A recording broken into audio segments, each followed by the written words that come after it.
Hi, I'm Frank Sinatra, an American singer and actor, celebrated as one of the greatest vocalists of all time and a cultural icon of the 20th century. Here are some facts about me. I have been unsuccessfully married 4 times.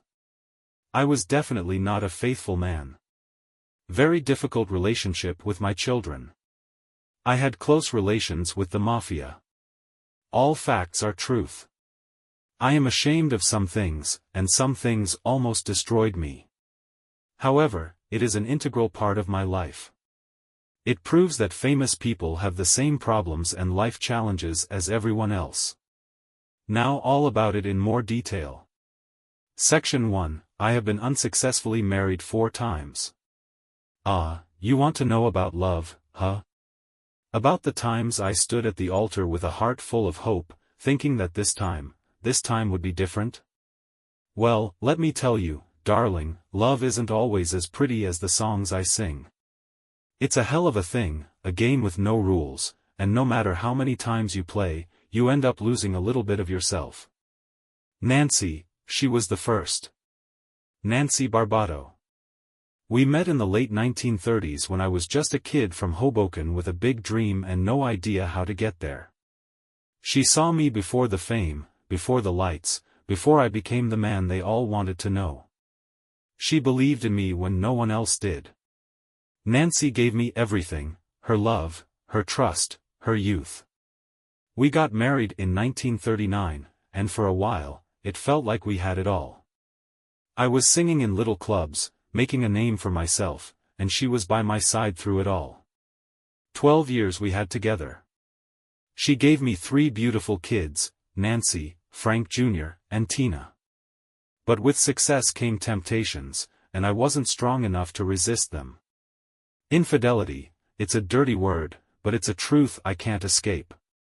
By the late 1940s, I was on top of the world, a rising star, but my marriage was crumbling. Affairs, arguments, the constant pressure of fame, it all tore us apart. We stayed together for the kids, for the sake of appearances, but eventually, there was nothing left to hold on to. In 1951, we divorced. 12 years, gone. Then came Ava. Ava Gardner. The storm in my life, the fire that burned hotter than I could handle. My second wife, my greatest love, and my greatest loss. She was everything I ever dreamed of, fiery, passionate, untamable. We got married in 1951, just months after my divorce. But with Ava, love was never just love. It was war. She was a Hollywood star, and I was the crooner everyone wanted to see fall. Our relationship was a whirlwind, nights filled with laughter, fights that could shatter glass, and a passion that left us both bruised. She taught me what it means to truly feel, every emotion so raw, so real. But that same passion turned the house into a battlefield. We fought over everything: work, jealousy, trust. Infidelities? Yeah, they happened. On both sides. And they broke us apart, piece by piece.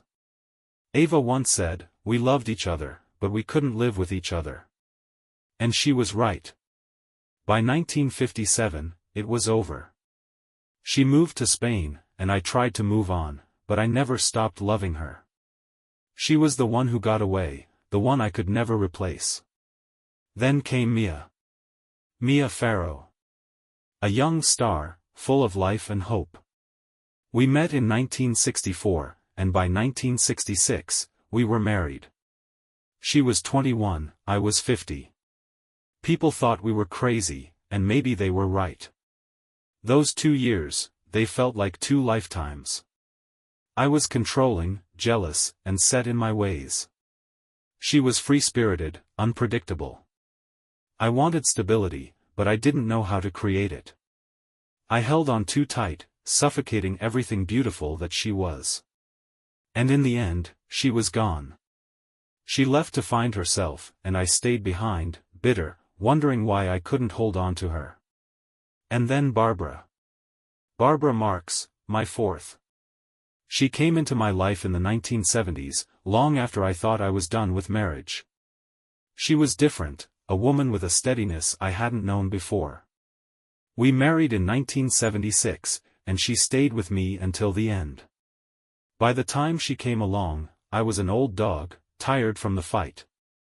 I was still me, with all my flaws, my baggage, my broken promises, but she was the one who could stand beside me without asking too much. Barbara didn't try to change me. She accepted me for who I was, and maybe that's why it worked. Yet even then, even after all the mistakes I'd made, love wasn't simple. It never was. And I wonder if I ever truly knew how to love her or if I was just trying to fill the holes left by all the others. For marriages. For chances to be something better. But each time, I fell short. I was a man who sang of love, who lived for it on stage, but when the curtain came down, I couldn't keep it together behind the scenes. I couldn't stay the man I promised to be. Now I'm older, reflecting on the wreckage, and all I can say is this: if I could go back, I'd change some things. I'd be kinder. I'd be more patient. I'd listen more. But there are some things you just can't undo, no matter how hard you try. Love's a hell of a thing, kid. You can't control it. You can't fix it. You just have to hope that maybe, someday, it'll find you again. But maybe, just maybe, I'll write a song about it. That's all I can do now, huh? Sing my heart out, even if it's broken. Section 2, I was definitely not a faithful man. Ah, you want to hear the truth, huh? The real story behind all the songs, the lights, the suits, the glamour. Well, let me tell you, kid, there's a side to this game that never gets played in front of a crowd. You know that famous line, I did it my way? Hell, I've lived it, breathed it. I made my choices, but when it comes to women, I did it their way. And believe me, that's a dangerous game. You can sing all the ballads you want, but when it comes down to it, a man like me, yeah, I had a weakness. A temptation. A hunger. And I didn't just want to feed it, I devoured it. The truth is, I loved them all. No, scratch that, I loved the idea of love. The thrill of it. The chase. And when I found someone, well, the rest of the world disappeared. But what I didn't see was that those women, they weren't just some lines in a song. They were people. Real, breathing people.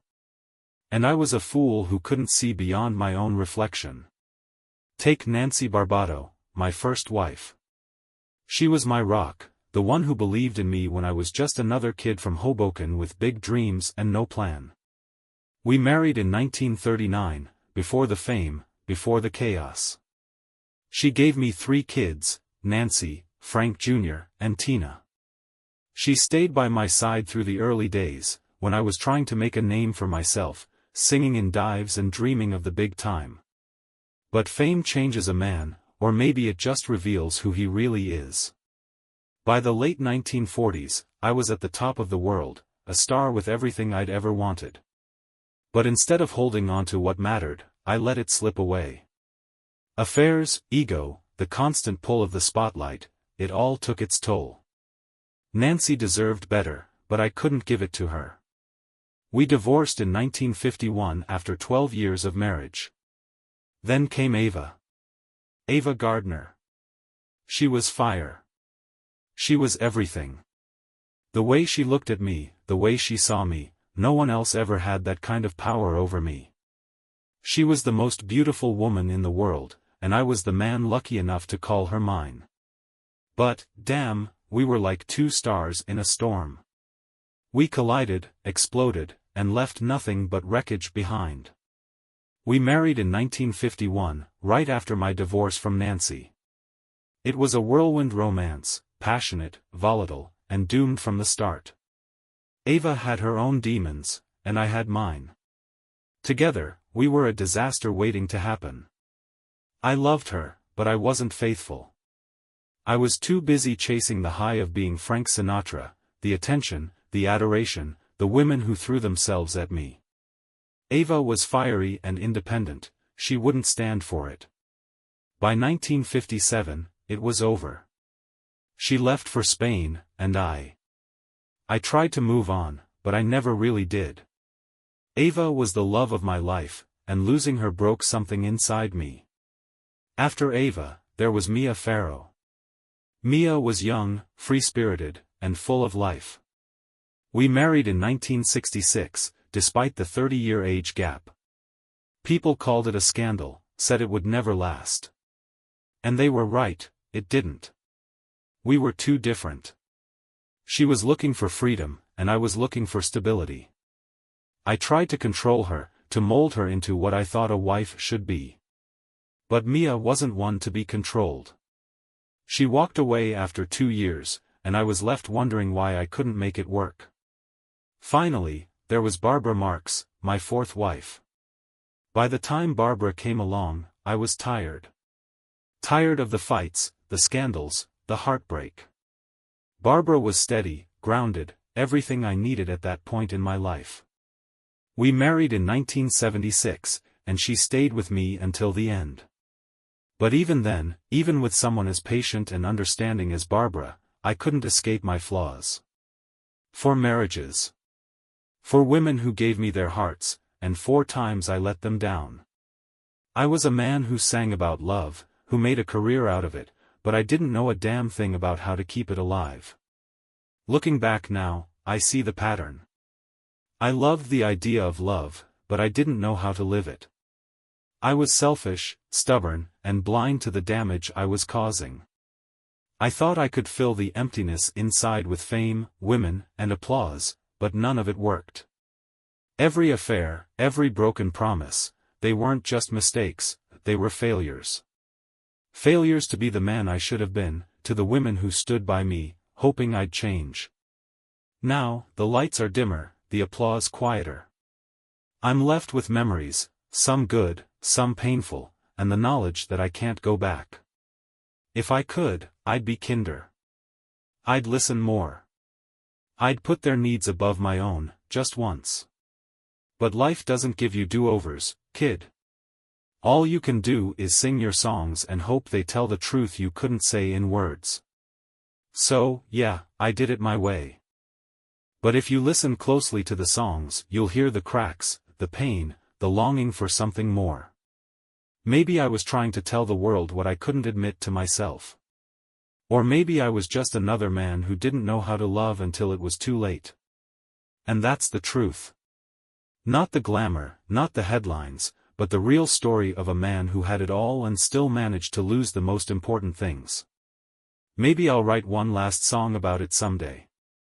Until then, I'll sit here with my memories and a glass of Jack, wondering what might have been.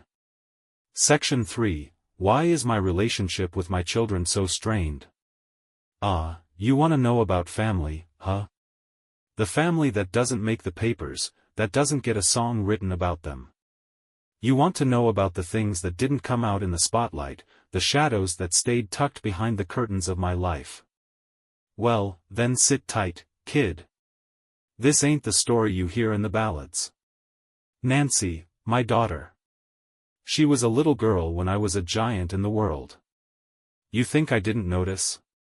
The lights, the fame, the noise, it was all there, and somewhere in the midst of it, there was her, just a kid, waiting for me to come home. But I wasn't home, was I? Hell no. I was off singing to the world, chasing whatever love came my way, leaving behind the one I should have been there for. You think you can have it all, be the man the world wants you to be and still keep your family intact? That's a lie. A lie I told myself every damn day. I sang the songs, I hit the high notes, but the truth? The truth was in the silence at the dinner table. The empty chair where my daughter should have seen me, the father, instead of some shadow, some ghost. Nancy, she never needed my fame, kid. No, she didn't care about the velvet ropes or the stage lights. She needed me to be there, to be present. And I was too damn busy with everything else, my own selfishness, my pursuits, my own damn ego to see that I was losing her. She wanted me to come home. But I kept saying just one more night, and one more turned into 1,000. So, yeah, you could say it was strained. Not for lack of love, no, I loved her with everything I had, but I never knew how to give her the part of me that mattered most. The part that didn't run off every time the lights flickered. The truth? I couldn't balance it. I couldn't juggle the woman I loved, the woman I chased, and the one that I left behind to fight her own battles. And I couldn't be the father I promised I'd be, no matter how much I wished it. There were songs I'd sing, but there was no melody that could fix that broken relationship, no smooth jazz to make it all better. Hell, it wasn't just Nancy. My kids, they were all part of the story, weren't they? But somewhere along the way, my damn career always took precedence. They grew up watching me from afar, like I was some distant star. And that's what it was, wasn't it? I was a star, but at what cost? Sometimes, I wonder, if I'd put down the microphone, if I'd walked off that stage just for a little while, could I have been a better father? Could I have fixed the things that were slipping away, piece by piece, under my nose? If I'd loved them as much as I loved my damn image, would we have been different? Would I have been different? You see, this world, the world of fame, of music, of endless nights and women, it sucks you in, kid. It makes you believe that the applause is what matters, that the money, the accolades, the luxuries, that they make you whole. But they don't. Not really. Because when you look around and the crowd is gone, all you have left is the silence and the people who should have mattered most. And that's the tragedy. The thing that no one writes songs about. The heartbreak you don't see on the records. The people you can't ever quite get back, no matter how hard you try.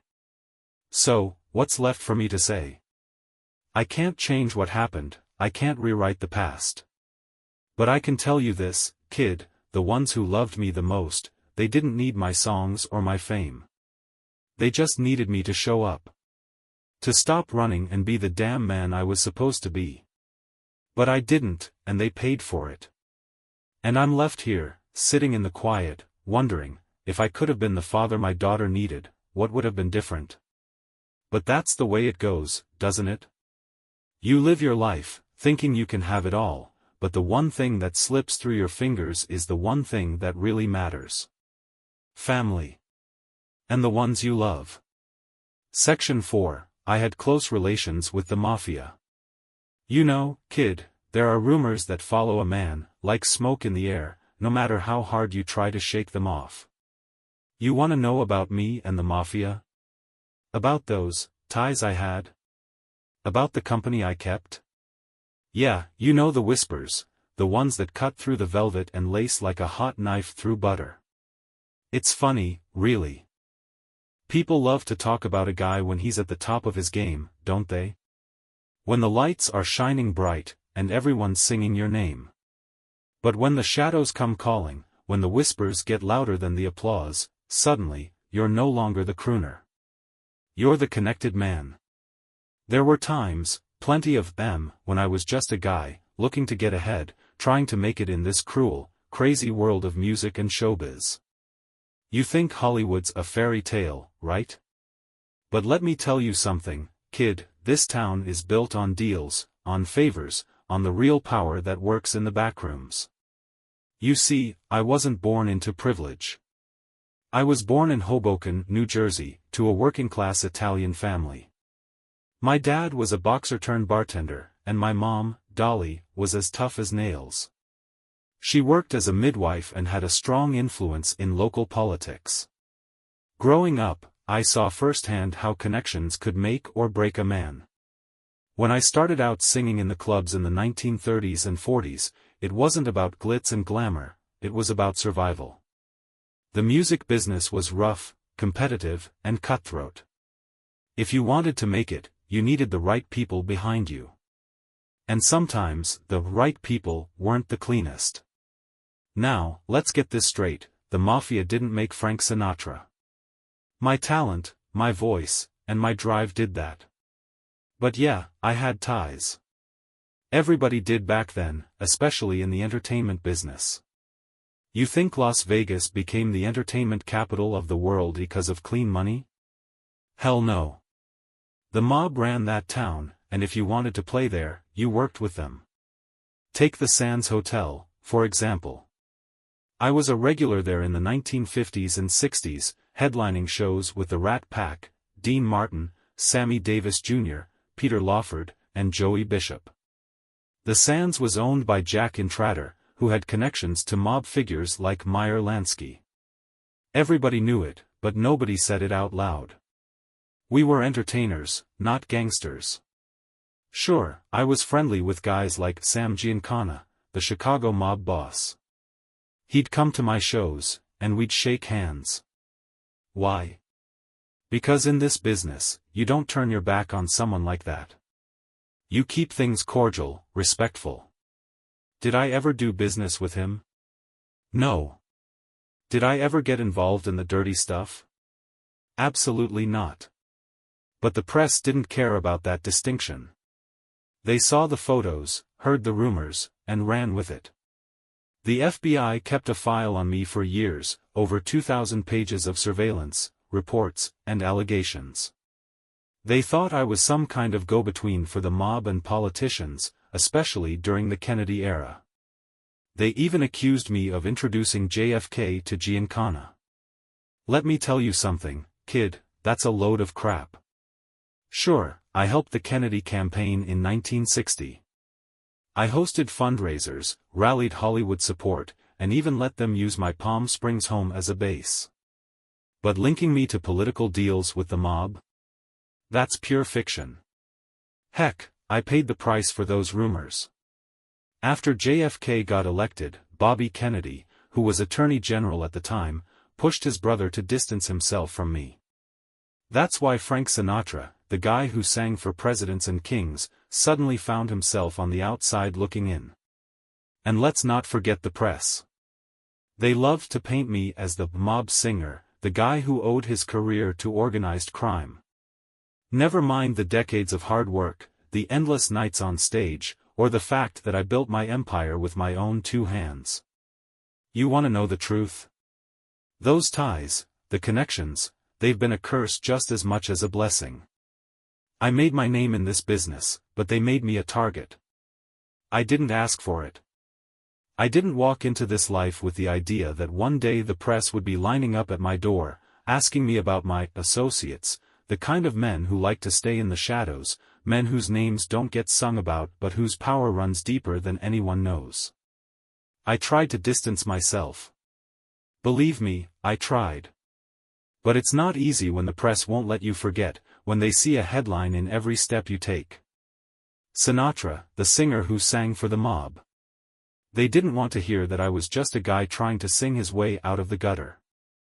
They didn't want to hear that I worked my ass off for every ounce of success I got. There's no perfect story, kid. No clean tale to tell. I was a product of my time. A man of ambition. You think I didn't know what the hell was going on? You think I didn't know who I was seen with, who was shaking my hand behind closed doors? I knew. And I used it. But you know what? I paid for it, too. I paid with my reputation, with my name. So here we are, and here I am, telling you my truth. It's not the whole truth, but it's my truth. And in the end, maybe that's all we can do, tell our truth and let the world believe what they want. They can call me anything they want, kid. I've heard it all before. But don't forget who put the music on the map. Don't forget who made this town what it is. And if you can't remember that, then maybe it's time to stop listening.